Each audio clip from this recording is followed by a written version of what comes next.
جیسا کہ جانتے ہیں کہ جی مزدور جو ہیں وہ اکٹھا کیوں ہوتے ہیں اور کیوں اپنے حقوق کی بات کرتے ہیں۔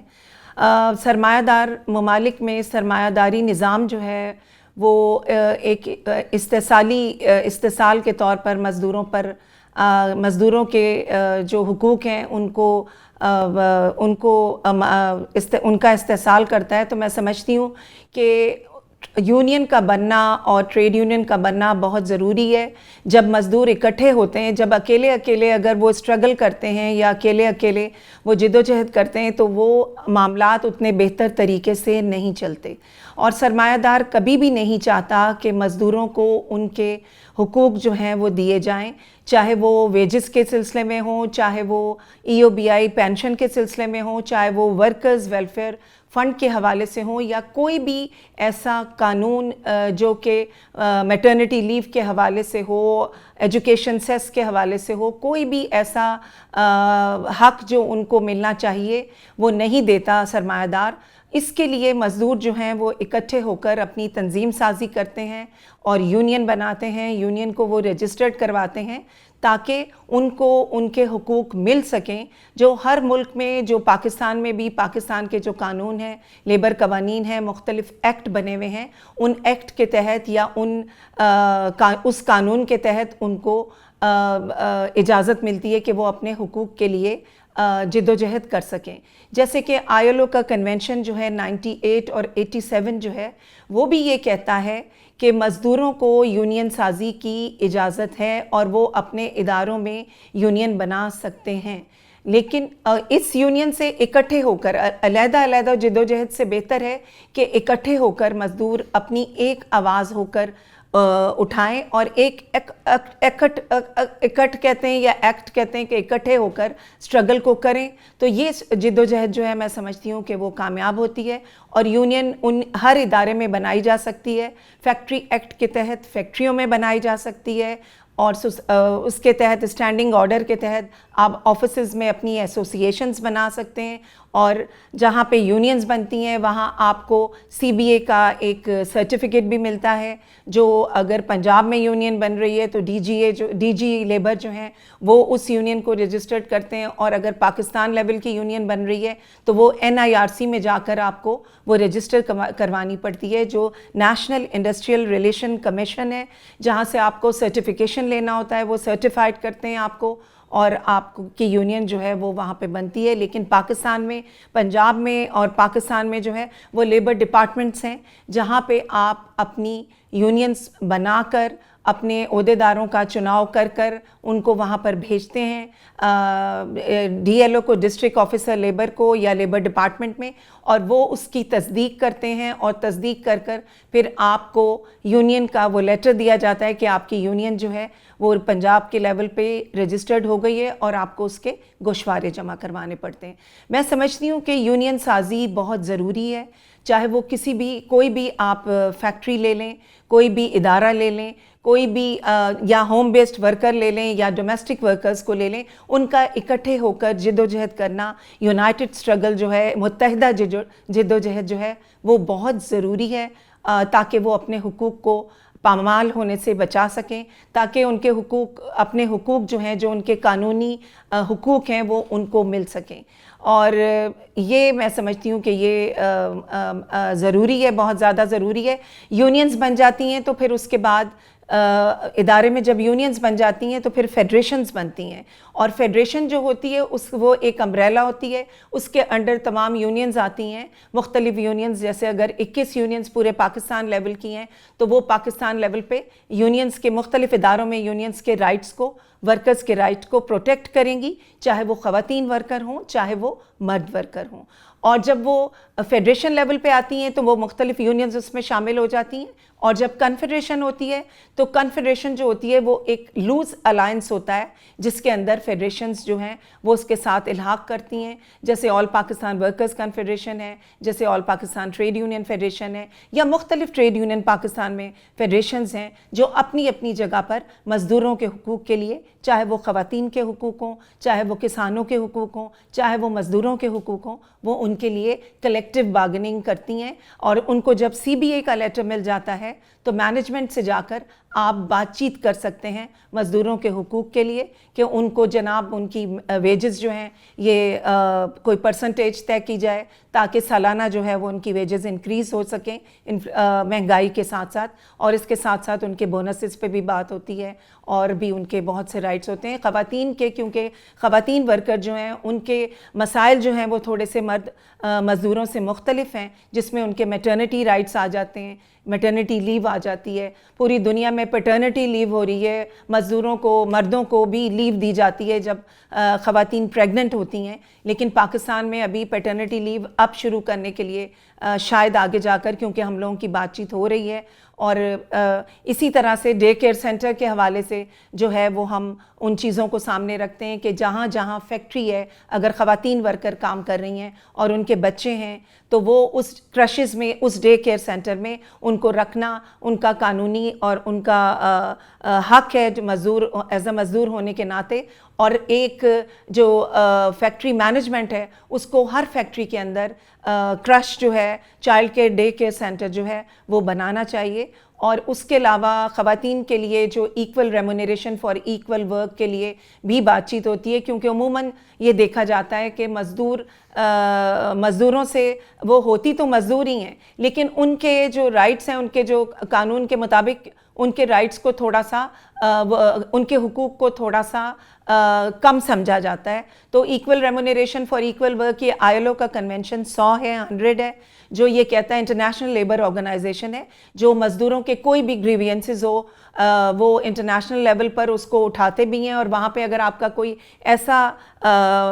پرابلم مسائل چل رہے ہیں جو پاکستان میں حل نہیں ہو رہے تو آپ ILO میں انٹرنیشنل لیبر آرگنائزیشن جو UN کے انڈر آتی ہے، آپ وہاں پر اپنا وہ معاملہ جو ہے وہ وہاں پر اٹھا سکتے ہیں۔ اس کا دفتر جو ہے وہ جنیوا میں ہے۔ تو یہ پاکستان میں یہ ILO کا کام یہ کہ یہ مختلف کنونشنز جو ہیں وہ بناتے ہیں، جو